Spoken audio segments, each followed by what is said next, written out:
order of a group, and order of an element. Are you ready to learn? Let's go! Let us first discuss the order of a group. The order of a group is the number of elements in a group, finite or infinite, is called its order.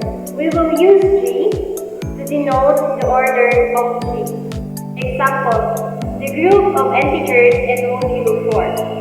Consider the set of integers in modulo 4. There are exactly 4 elements in this group, which are the 0, 1, 2, and 3.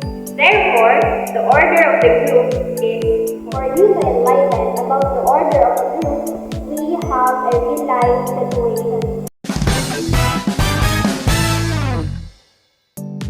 Class. Imagine a silver class.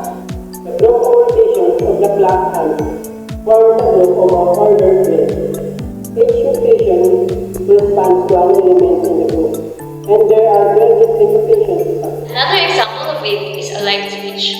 A light switch has 2 states, on and off.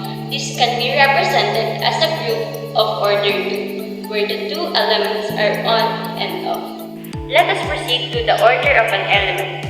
The order of an element G in a group G is the smallest positive integer n such that G raised to n equals E, where E is the identity element of the group.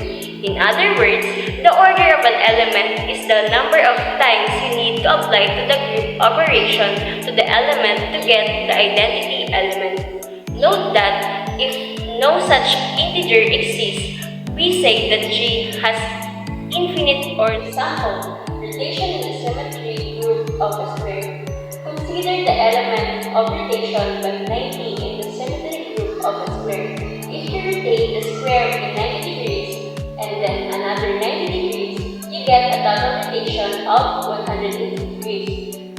Rotating by another 90 degrees, total of 270 degrees now, will get you to the final 360 position, which is the same as the original square.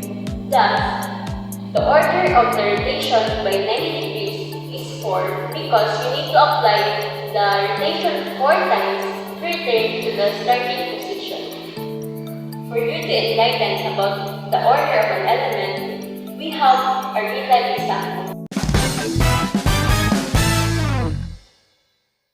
Consider a ceiling fan with 3 speeds, low, moderate, and high.